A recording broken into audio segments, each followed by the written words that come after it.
There's something you forgot about Belmont. I'd forgotten it too. Well, Netflix finally released the long-awaited follow-up to Castlevania Season 4 with a new series called Castlevania Nocturne. If you recall back when Netflix released Season 4 of the Netflix series, the showrunner of the first two seasons, Adi Shankar, hinted that he was going to leave Castlevania and do a Devil May Cry series instead.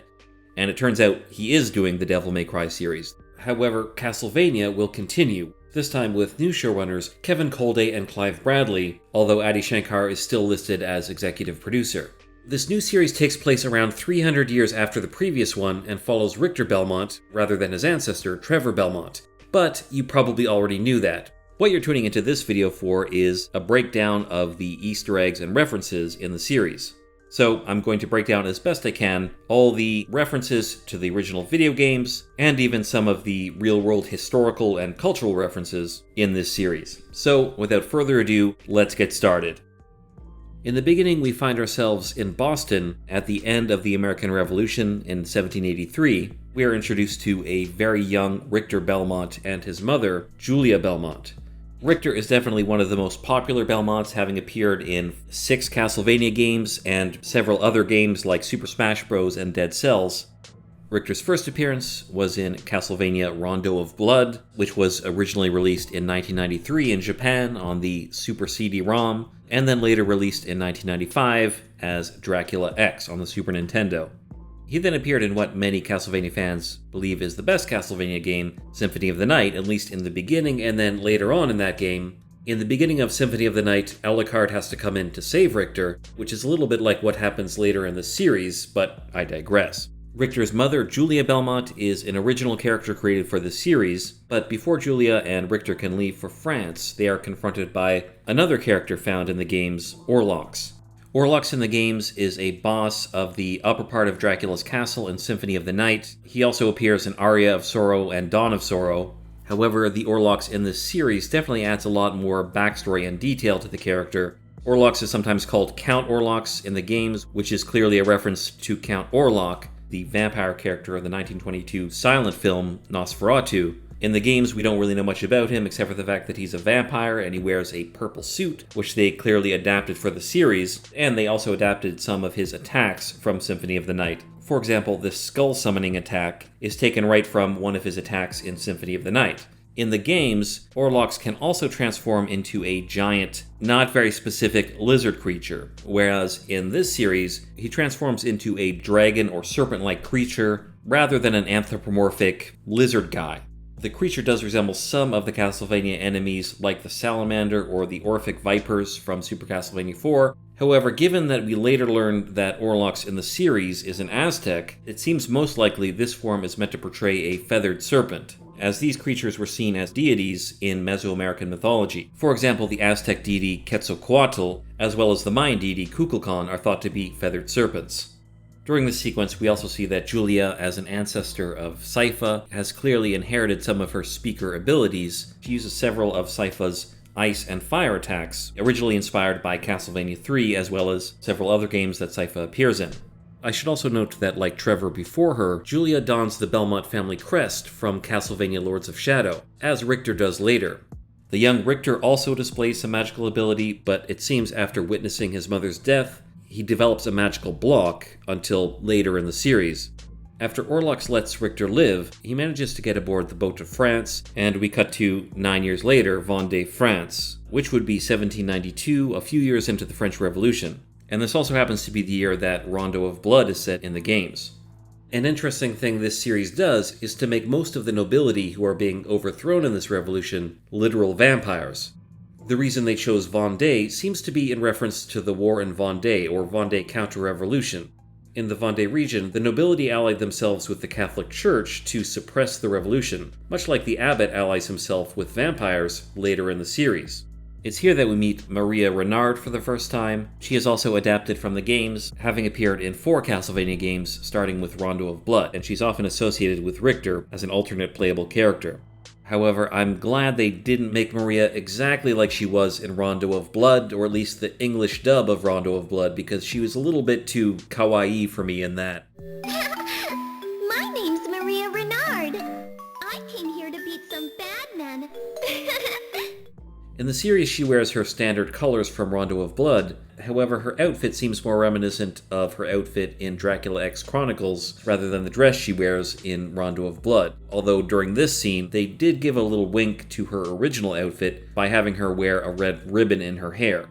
We soon learn that this Maria has many of the same attacks that Maria does in the games. As a sorceress, she can summon several animals, including doves, cardinals, which appear to be the red birds she's summoning here, a cat, and a turtle, which she does in the series as well. Her animal summons are actually based on the Chinese 4 symbols, or 4 guardians, which include the black tortoise, the white tiger, the vermilion bird, as well as the azure dragon. In the games, Maria can summon a dragon, however, she doesn't in the series. Perhaps they're saving that until the next season.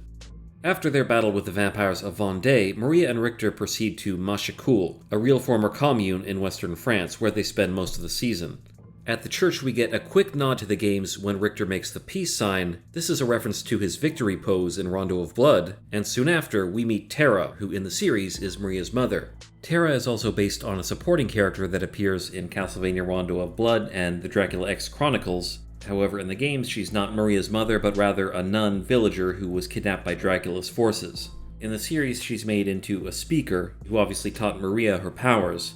While Richter and Maria are at Tera's house, they are surrounded by 4 night creatures, and a few of these look like familiar Castlevania enemies. The one on the left seems to be a harpy who appear in a number of Castlevania games. Then there is what appears to be a lesser demon. The other 2 creatures I'm not sure about, but if they remind you of some of the enemies in the Castlevania games, please let me know in the comments below. During their battle with the night creatures, Richter, Maria, and Tera are assisted by Annette and Edouard, who we soon learn are from the island of Saint-Domingue, which, in case you didn't know, is the nation of Haiti while it was still under French rule. Edouard seems to be an original character, although there is a young boy named Edward in Castlevania Legacy of Darkness.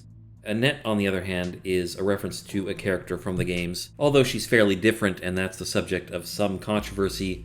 The Annette in the games originally appeared in Rondo of Blood, as well as Dracula X Chronicles and Grimoire of Souls. In those games, she was basically a love interest or girlfriend of Richter and a friend of Maria, who is captured by Dracula and needs to be rescued by Richter or Maria, whichever one of them you choose. The path up to here is safe. Now get going! Richter! Wait! Richter! In the series, Annette is a former Haitian slave who participated in the first Haitian slave revolt, which occurred 1 year earlier in 1791. In the series, Annette has ancestry going back to not only West Africa, but even the Orisha, Ogun. In the religion of the West African Yoruba people, the Orishas are deities or gods that control different aspects of nature, and in the case of Ogun, he is associated with iron and war, as well as different elements in the earth, and this is why in the series, Annette has the ability to manipulate metal and earth. However, this is only from her father's line. On her mother's line, she's actually descended from another Orisha called Orunmila, or Orula in Latin America. This Orisha is associated with wisdom, knowledge, and divination. In episode 3, we get a little bit more of Annette's backstory. She and her mother were slaves on Saint-Domingue in a sugar plantation ruled over by a brutal vampire named Belmont. He's an original character for the series. During the flashback, Belmont kills Annette's mother, although before he does, he reveals that she has been practicing Haitian Vodou, as evidenced by these Veve symbols. Haitian Vodou, not to be confused with Louisiana Voodoo, although they are related, is an African diasporic religion that was developed on Haiti with the influence of several different sources, including West African religions, as well as some aspects of Roman Catholicism. In the religion, they use these symbols called Veve, and they each refer to different Loa, which are spirits or entities in the religion. This Veve is a symbol of the Loa Agwe, a spirit of water and seafaring. This is the Veve of Kozunzaka, a Loa thought to be protector of the fields. And this is the Veve associated with Erzuli, a Loa associated with water and femininity. Later, after Edouard, the opera singer, helps Annette join the Maroons, a group of escaped slaves, she is taken under the wing of a Vodou high priestess, Cecile, who is very likely based on Cecile Fatiman, a real-life Haitian Vodou priestess, or Mambo, known for her participation in the Boy Caiman Vodou ceremony, which is thought to be one of the catalysts which sparked the Haitian Revolution, and that's likely what they're portraying in this scene. On the ground in this scene, as well as earlier, we see the Veve for Papa Legba, a Lwa who's thought to be an intermediary between God and humanity, as well as being associated with crossroads. In fact, you can see him in this earlier scene, and he's portrayed very much like he typically is, with a pipe and a broad straw hat, as well as candles on his hat, which he is sometimes shown to have. Later, Annette manifests Papa Legba while she attempts to push the abbot's machine through the portal to hell, but ultimately Erzsebet closes the portal before Annette can destroy the machine. During this scene, we can also see the Veve for Ogun, Annette's Orisha ancestor. Soon, Drolta Succubus comes to France. In the series, she is a powerful vampiress and the right hand of Erzsebet Báthory, the so-called vampire messiah and main antagonist in the series. Drolta is also adapted from the games. However, again, she's quite different from the games, especially in appearance. She is referred to in the Castlevania Bloodlines lore, although she doesn't exactly appear in the game. She may appear during Dracula's second form in Castlevania Bloodlines. However, in Bloodlines, she is a crone-like witch, sorceress, and the servant of Elizabeth Bartley, who in Castlevania Bloodlines is a vampiress boss and the niece of Dracula.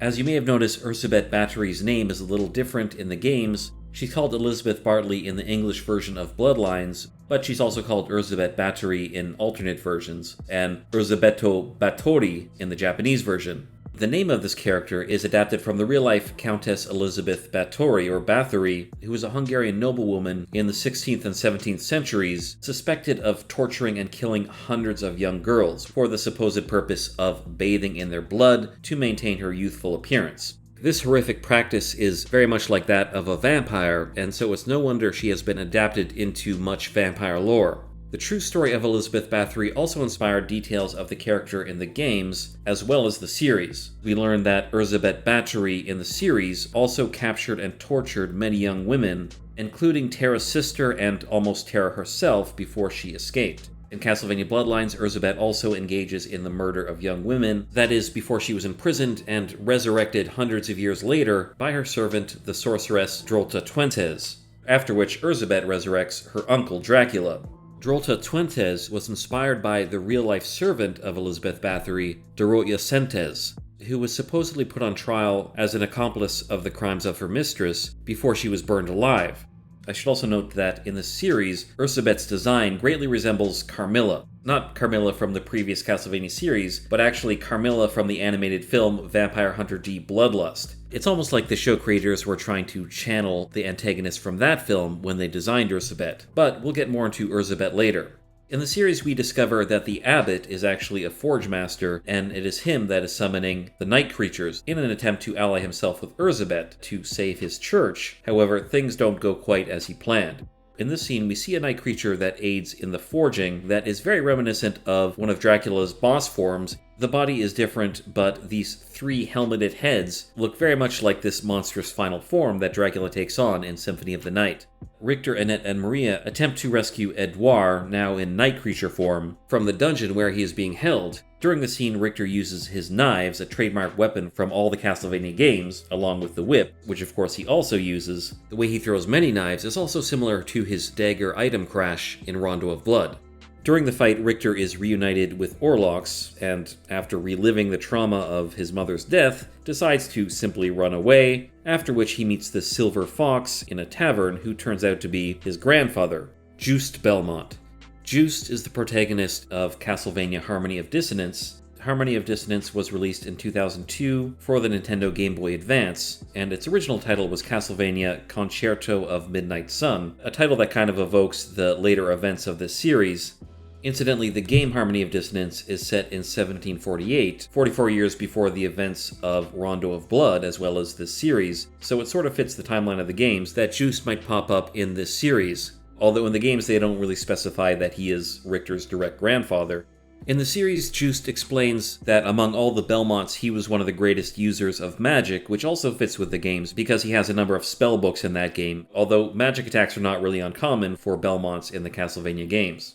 Soon after Richter meets his grandfather, he is attacked by Drolta's henchmen and left seemingly defenseless until he suddenly unleashes his magic potential, which he had at the beginning of the series. Fans of the Castlevania games' music no doubt got chills from the scene because during it they played a remix version of Divine Bloodlines, a track that plays over level 1 of Rondo of Blood. and one that has become associated with Richter. When Richter finally unleashes his magical rage, the way Richter levitates in the air and light emanates from his body is very reminiscent of his item crashes in Rondo of Blood, and in the light we can also see a cross, clearly a reference to his Grand Cross item crash. Later we even see Richter using his Flame Whip attack, which is a whip power-up in several of the Castlevania games. After Richter takes out the bad guys with his recently recalled magical powers, he finally puts on his iconic white headband from the games. In all of the games, Richter wears a white headband. It's very reminiscent of the Japanese hachimaki, which, given that this is a Japanese game, is likely what it is. Either way, he wouldn't be Richter without the headband, so finally he puts it on, even if it's for seemingly no reason. I was going to say something witty, but f*** it. Now that Richter has his mojo back, he's just in time to help Annette and Maria stop Drolta and Erzsebet from fulfilling their final plan. It is revealed that Erzsebet, who is called the Devourer of Light, intends to use her magic to freeze a solar eclipse, which will bring about an eternal night, and thus ultimate power for herself and her vampire followers. It is revealed that Erzsebet sees herself as the living embodiment of the Egyptian goddess, Sekhmet, who is considered a warrior goddess as well as a goddess of healing and medicine. In Egyptian mythology, she is the daughter of the sun god, Ra, and in the series, Erzsebet explains that she wants to kill her own father by blotting out the sun. The reason the series made Erzsebet an embodiment of Sekhmet is perhaps because, according to one Egyptian myth, Ra sent the goddess Hathor in the form of Sekhmet to destroy the residents of the earth who conspired against him. In this myth, Sekhmet's bloodlust is so great that it doesn't end merely at the end of battle, but continues, causing utter destruction in Egypt. According to her followers, Erzsebet consumed the blood of Sekhmet and thus now embodies her as the vampire messiah. Whether Erzsebet actually is Sekhmet or not is not completely clear, although during her later transformation scene, she takes on the appearance of a cat, or rather a lioness, which is a symbol associated with Sekhmet. In fact, she's often depicted with the face of a cat or lioness. In one scene, Erzsebet even refers to the moon as her sister, which is likely a reference to the Egyptian goddess of love, magic, and the moon, Isis. Prior to this, we see Erzsebet wielding her magic by summoning these dark energy balls, which look very reminiscent of the orbs she projects in Rondo of Blood. To aid her mistress, Drolta also takes on her final form, which rather than resembling Drolta from the games, resembles a succubus, which appear in several Castlevania games, including Symphony of the Night, and in fact later she emanates tendrils from her bat wings, very much like the succubus does in that game. After the transformation, Erzsebet also refers to herself as the Lady of Slaughter and She Who Mauls. These are also epithets given to Sekhmet. Using her magic, Erzsebet manages to blot out the sun in what seems to be a permanent solar eclipse. Incidentally, Dracula's castle is sealed in a solar eclipse in Castlevania Grimoire of Souls and Aria of Sorrow, so perhaps it will be released in the next season. Richter and Annette attempt to save Maria from being sacrificed to Erzsebet, and during this scene I should note that Erzsebet's followers, who we also saw earlier, wear robes which look quite a bit like Shaft's robes in the Castlevania games. Ultimately, Tera gives herself to Erzsebet in place of Maria, and Annette doesn't manage to destroy the night creature machine.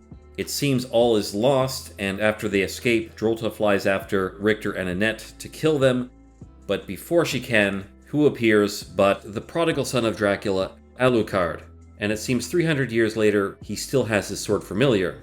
If you've seen the Castlevania series before, you're already familiar with Alucard, so I won't go into detail on him, although I should note that his design here more resembles his depiction in Symphony of the Night than it did in the previous Castlevania seasons. It also seems to evoke the concept art for that game by artist Ayami Kojima. We can only hope that we see more of Alucard in the next season of Castlevania Nocturne, which has already been announced. I am Alucard, son of Dracula, and if you fight me, you will die.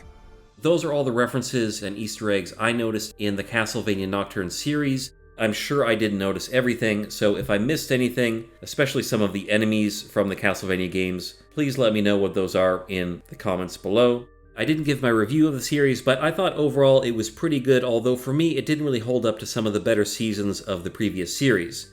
I know I'm very late with this video, so thank you so much for watching. I'm not entirely sure I'm going to review the next season of Castlevania Nocturne, as I'm making some changes to the channel, but please subscribe anyway because I have a lot of great videos coming up which break down the real-world cultural sources behind your favorite movies, TV, and sometimes video games.